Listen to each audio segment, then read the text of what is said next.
सुल्तानपुर में बीते दिनों हुई डॉक्टर घनश्याम तिवारी की निर्मम हत्या के मामले में आज सपा का एक डेलीगेशन उनके घर पहुंचा और परिजनों से मुलाकात कर 2 लाख रुपए की आर्थिक मदद की। इस दौरान सपाइयों ने मृतक डॉक्टर के पीड़ित परिवार को हर संभव मदद का आश्वासन दिया।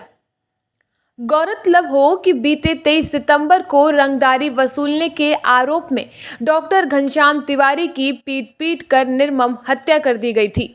मामले में त्वरित कार्यवाही और पीड़ित परिवार की मदद के लिए स्वयं सपा सुप्रीमो अखिलेश यादव आला अधिकारियों और पीड़ित परिवार से बात की थी और मदद का पूरा भरोसा दिलवाया था।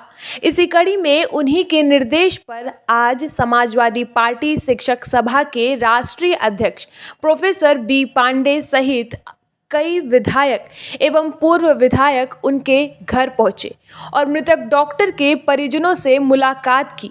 इस दौरान उन्होंने परिजनों को सांत्वना दी। वहीं पूर्व विधायक ओम प्रकाश दुबे उर्फ बाबा ने मृतक डॉक्टर की पत्नी को 2 लाख रुपए की आर्थिक मदद दी। वहीं अन्य विधायकों एवं पूर्व मंत्री ने आश्वस्त किया कि समाजवादी पार्टी उनके साथ है। सबसे पहले मैं सभी पत्रकार बंधुओं को बहुत धन्यवाद ज्ञापित करता हूं कि आप लोगों ने बहुत कम समय पहले आपको सूचना मिली, इतनी बड़ी संख्या में आप लोग आए। आपको जानकारी है कि सुल्तानपुर में एक बहुत ही दुखद घटना हुई है और हमारी पार्टी के राष्ट्रीय अध्यक्ष जी श्री अखिलेश यादव जी परिवार के प्रति उन्होंने संवेदना भी व्यक्त की। प्रशासन के बैठे हुए अधिकारियों से भी उन्होंने बात की, अपनी संवेदनाएं व्यक्त की। हम लोगों ने उस दिन चर्चा किया था, हम थे, अनूप संडा जी थे, अरुण वर्मा जी थे, जिला अध्यक्ष रघुवीर यादव जी थे, तमाम लोग उस दिन भी अध्यक्ष जी से मिलकर इस विषय का उल्लेख किए थे। उसी क्रम में आज समाजवादी पार्टी का प्रतिनिधिमंडल पीड़ित परिवार से मिलने के लिए आया हुआ है। आदरणीय पूर्व मंत्री पवन पांडे जी आए हुए हैं, आदरणीय ओम प्रकाश दुबे बाबा दुबे जी पूर्व विधायक, बी पांडे जी भी रास्ते में हैं, अरुण वर्मा जी, भगेलू राम जी, अनूप संडा जी, रघुवीर यादव जी, राम साह यादव जी और तमाम सम्मानित पार्टी के पदाधिकारी, युवजन सभा से लेके और सब संगठन के पदाधिकारी मेरे यहाँ उपस्थित हैं। तो हम लोग परिवार के बीच में जाने वाले हैं और समाजवादी पार्टी से जो भी बन पड़ेगा इस संघर्ष में पूरा नेतृत्व हमारा इस विषय पे बहुत ही सीरियस तरीके से पूरी मॉनिटरिंग है और हम लोग न्याय के लिए लड़ेंगे जब तक उस पीड़ित परिवार को 1 करोड़ का मुआवजा नहीं मिल जाएगा, नौकरी नहीं मिल जाएगी, लाइसेंस नहीं मिल जाएगा और सबसे महत्वपूर्ण बात यह है कि जो लोग इसमें इन्वॉल्व हैं उनको कठोर से कठोर उनके ऊपर कार्रवाई नहीं हो जाएगी, तब तक समाजवादी पार्टी संघर्ष करती रहेगी। मेरा ये मानना है कि आप देख रहे हैं कि पूरे उत्तर प्रदेश में एक नया नामकरण पूरे देश में हो गया है, बुलडोजर बाबा। आप लोगों ने देखा कि यहाँ का जो बुलडोजर चला वो कितना हल्का और धीमा टाइप का बुलडोजर था। केवल मैसेज देने के लिए बुलडोजर चलाया गया, आधी अधूरी कार्रवाई हुई और जो लोग इसमें शामिल हैं, पीछे से और कौन लोग इसमें शामिल हैं, इसकी अगर ढंग से जांच हो जाए तो बहुत सारे चेहरे बेनकाब हो जाएंगे। जिले के प्रशासन को, कप्तान जब से यहाँ बैठे हैं आप सब जान रहे हैं किस तरह का हिला वाली है लॉ एंड ऑर्डर का।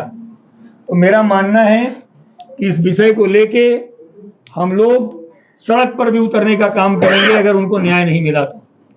बाकी हमारे पार्टी के प्रतिनिधि के रूप में पवन पांडे जी आए हैं, बाबा दुबे जी आए हैं।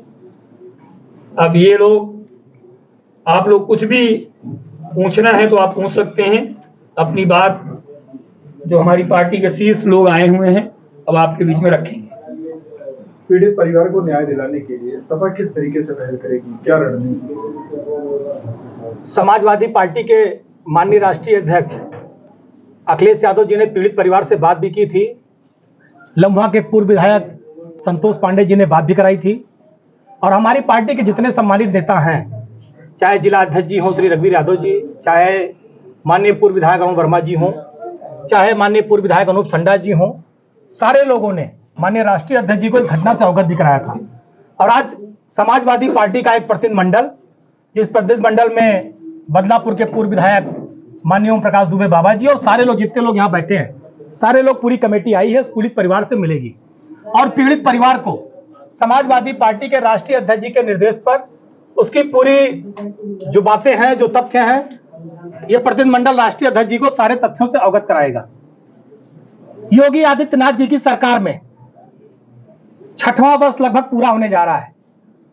जिस तरह से पूरे उत्तर प्रदेश में, मुझे इस बात को कहने में आज इस सुल्तानपुर जनपद में और मीडिया के सम्मानित बंधुओं के सामने कोई गुरेज नहीं है, चाहे अखबार हो चाहे चैनल हो, मीडिया में तो कानून का राज चल रहा है, चैनलों में कानून का राज है, लेकिन धरती पर, सड़क पर कानून की धज्जियां उड़ रही हैं। जिस तरह से घटना हुई है, मुझे लगता है कि हिटलर शाही फेल है, मानवता को शर्मसार करने वाली घटना है। जिस तरह से सूचनाएं हम लोगों को मिली कि ड्रिल मशीन से हत्या की गई, मारा गया, मैंने तो पहली बार इस तरह की हत्या सुनी, इस तरह की दुर्दांत, ये घटना नहीं है, दुर्दांत हत्या है। और अगर भारतीय जनता पार्टी की सरकार में इस तरह की घटनाएं हो रही हैं, अपराधियों के मनोबल बढ़े हैं, तो निश्चित रूप से भारतीय जनता पार्टी और योगी आदित्यनाथ जी की सरकार की सह पे हो रहा है। बाकी जगह बुलडोजर चलता है, पूरा लाइव दिखाया जाता है, एक एक ईंटा तक उखाड़ देते हैं। यहां बुलडोजर का डीजल खत्म हो गया था, बुलडोजर की स्टीयरिंग फेल हो गई थी, बुलडोजर का ड्राइवर बुलडोजर छोड़ के भाग गया। क्यों नहीं सही से चला, क्यों नहीं सही से कार्रवाई हुई? क्या सारे अपराधी गिरफ्तार हो गए? हर जगह तो योगी जी की पुलिस एनकाउंटर करने के लिए बहुत तेजी में रहती है, यहां क्या हुआ? क्या कार्रवाई हुई? पीड़ित परिवार से क्या माननीय मुख्यमंत्री की तरफ से कोई मिलने आया? क्या परिवार को मुआवजा दिया गया? क्या उत्तर प्रदेश के मुख्यमंत्री ने इस बात का कोई ठोस आश्वासन दिया कि हम परिवार को क्या न्याय देंगे? क्या उसके परिवार के जीवन यापन के लिए उसकी पत्नी को नौकरी देने की कोई व्यवस्था की गई? बच्चों की पढ़ाई लिखाई कैसे होगी, इस पर कोई व्यवस्था की गई? जिस विवाद को लेकर के उनकी हत्या की गई, आगे उनका परिवार पूरी तरह से सुरक्षित रहेगा, उनकी पत्नी और बच्चों पर कोई आंच नहीं आएगी। क्या उत्तर प्रदेश के मुख्यमंत्री ने ऐसा कोई ठोस आश्वासन दिया? तो इन सारे मुद्दों को लेकर के समाजवादी पार्टी और सुल्तानपुर के जो हमारे समाजवादी पार्टी के सम्मानित नेता हैं, इनके नेतृत्व में इस लड़ाई को लड़ा जाएगा और उस परिवार को हक दिलाया जाएगा। आप ये जान लीजिए, भारतीय जनता पार्टी की सरकार पूरी तरह से कानून व्यवस्था के मामले में अक्षम है। पूरे प्रदेश में हत्याएं हो रही हैं, लूट हो रही है, लोग मारे जा रहे हैं, बहन बेटियां तक सुरक्षित नहीं है। इसी योगी आदित्यनाथ जी की सरकार में हमारी बहन बेटियों को रात में पेट्रोल से दाह संस्कार किया गया। हाथरस की घटना आप सारे लोग जानते होंगे। तो हर मुद्दे पर भारतीय जनता पार्टी फेल है पूरी तरह से। और सुल्तानपुर की जो एक घटना है लम्हा की, यह दुर्दांत हत्या है, यह एक बड़े अपराध का जीता जागता उदाहरण है भारतीय जनता पार्टी की सरकार में। और यह भारतीय जनता पार्टी और योगी आदित्यनाथ जी की सरकार पर एक बदनुमा धब्बा है। ये जो घटना हुई है कानून व्यवस्था की पोल खोलने के लिए, इससे बड़ा और दूसरा उदाहरण नहीं हो सकता कोई दूसरा। तो निश्चित रूप से जिस तरह से हमारी समाजवादी पार्टी, हमारे नेता चाहे माननीय संतोष पांडे जी हो, चाहे अरुण वर्मा जी हो, चाहे जिलाध्यक्ष जी हो, सारे लोग उनके परिवार से मिले थे, उनके परिवार से लोगों ने बात की है, सारी बातें जानकारी की। आज पूरा प्रतिनिधिमंडल जा रहा है, उनके परिवार से मिलेंगे, उनकी पत्नी से मिलेंगे, बच्चों से मिलेंगे, सारी जानकारी हम लोग राष्ट्रीय अध्यक्ष जी को देंगे। और मैं आपके मीडिया के सामने बहुत ही गंभीरता से इस बात को कह रहा हूं कि हमारे सुल्तानपुर जनपद के जो भी हमारे नेता पदाधिकारी हैं, पार्टी के नेता हैं, वो अंतिम तक इस लड़ाई को लड़ेंगे, उस परिवार को न्याय दिलाएंगे। ये राष्ट्रीय अध्यक्ष जी ने भी आश्वस्त किया है। राष्ट्रीय अध्यक्ष जी की तरफ से हम इस बात को बहुत गंभीरता से कह रहे हैं। और पिछले 6 सालों में अगर आप रिकॉर्ड उठाकर देखना चाहिए तो मुझे इस बात को कहने में कोई गुरेज नहीं है या झूठ भी नहीं है, बहुत भारी संख्या में ब्राह्मण समाज के लोग मारे गए। बस्ती जनपद में ले लीजिए, कबीर तिवारी, वो तो भारतीय जनता पार्टी एबीवीपी का नेता था, उसकी हत्या हो गई। क्या कार्रवाई? उसकी बहन आज भी रो रही, बिलख रही है, कोई न्याय नहीं मिला, कोई कार्रवाई नहीं, क्योंकि मारने वालों पर सत्ता का संरक्षण था। बाधा में मारे गए, क्या हुआ? इलाहाबाद में एक ही परिवार के लोग 5 लोग मारे गए, क्या हुआ? एटा में मारे गए, क्या हुआ? बहुत भारी श्रृंखला का गिराने पे आ जाए तो कई सैकड़ा लोग मारे गए। और मुझे इस बात को आपके बीच में बहुत गंभीरता से कह रहा हूं कि हर धर्म के लोग मारे गए, हर बिरादरी के लोग मारे गए। ऐसा नहीं है ब्राह्मण भी मारे गए, दलित भी मारे गए, पिछड़े भी मारे गए, अल्पसंख्यक भी मारे गए। और मुझे लगता है भारतीय जनता पार्टी की सरकार में इस बात की छूट है कि जिनके ऊपर सत्ता का संरक्षण है, जिनके ऊपर सत्ता का हाथ है, वो किसी को मार दे, पीट दे, हत्या कर दे, उनको पूरी छूट है। अब बात की जाती है कानून व्यवस्था की, बात की जाती है कानून के राज की। तो पूरे उत्तर प्रदेश में लोग सताए गए, मारे गए, फर्जी एनकाउंटर हुए, फर्जी मुकदमों में जेल गए। यह है भारतीय जनता पार्टी की सरकार और यह है कानून का राज। ऐसे कानून के राज की समाजवादी पार्टी निंदा करती है और मुझे लगता है कि आजादी के बाद ऐसी ध्वस्त कानून व्यवस्था पहली बार देखने को मिली है कि लोग सुरक्षित नहीं है, चाहे किसान हो, चाहे गरीब हो, अमीर हो, नौजवान हो, महिला हो, बहन बेटियां हो, कोई भी सुरक्षित नहीं है भारतीय जनता पार्टी की सरकार में। और इस भारतीय जनता पार्टी के जुल्म अत्याचार के खिलाफ अगर कोई लड़ रहा है मजबूती से, कोई आवाज उठा रहा है, चाहे सदन में आदरणीय अखिलेश जी हो और चाहे सड़क पर हम सब हो, केवल समाजवादी पार्टी योगी सरकार के जुल्म अत्याचार के खिलाफ लड़ रही है, लड़ेगी और आने वाले 24 में इसका परिणाम दिखाई पड़ेगा। आने वाले समय में जनता भी समझ रही है कि अगर कोई कानून का राज दे सकता है, अगर कोई हमें सुरक्षित रख सकता है, अगर कोई हमें सुरक्षा दे सकता है तो केवल समाजवादी पार्टी है। धन्यवाद। सत्ता पक्ष के सांसद हैं मेनका गांधी, विधायक हैं, शहर विधायक हैं, ये लोग भी सक्रिय हैं, कहते हैं कि पूरी कार्रवाई हो रही है, संतोषजनक कार्रवाई है। इसको क्या कहेंगे आप? सत्ता पक्ष इतने दिनों में क्या कार्रवाई दिखाई पड़ी?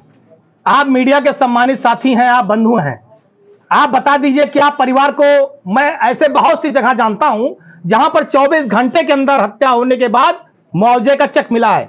क्या परिवार को चेक मिल गया? क्या उसकी पत्नी को नौकरी मिल गई? क्या पूरे परिवार की सुरक्षा भर की, जीवन भर की गारंटी सरकार ने दे दी? क्या उसकी जिस जमीन के लिए गुंडा टैक्स मांगा जा रहा था उस पर सारी लिखा पढ़ी सारी कार्रवाई परिवार के साथ हो गई? अगर एक भी कार्रवाई, एक भी घटना पूरी हो गई तो आप बता दीजिए। बैठाइए बी पांडे जी। और क्या सारे अपराधी पकड़ लिए गए? आइए प्रणाम, बैठाओ भैया। क्या सारे अपराधी जितने मुलजिम हैं वो पकड़ लिए गए? सारी कार्रवाई हो गई, सारे एनकाउंटर हो गए, बुलडोजर सही से चल गया? अगर ये सारी कार्रवाई हो गई होगी तो उनकी बात सच है, वरना आप जान लीजिएगा कि झूठ बोल रहे हैं। एमपी और एमएलए की सक्रियता को किस रूप में देख रहे हैं? हाँ, एमपी और एमएलए की सक्रियता को, जो सत्ता पक्ष के एमपी एमएलए, इनकी सक्रियता को किस रूप में देख रहे हैं? जो सत्ता पक्ष के सांसद हैं, माननीय विधायक हैं, हमारा सवाल आपसे ये है, उनसे पूछ लीजिएगा, क्या मानवीय संवेदना उनके अंदर जिंदा है? अगर मानवीय संवेदना जिंदा होती तो अब तक कार्रवाई हो गई होती।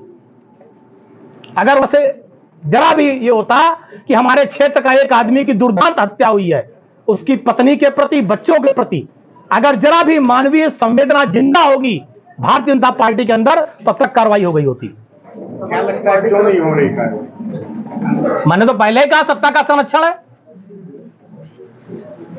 सरकार नहीं चाह रही इसलिए सत्ता का संरक्षण है, सरकार नहीं चाहती वरना कार्रवाई होती। बी पांडे जी जो हमारे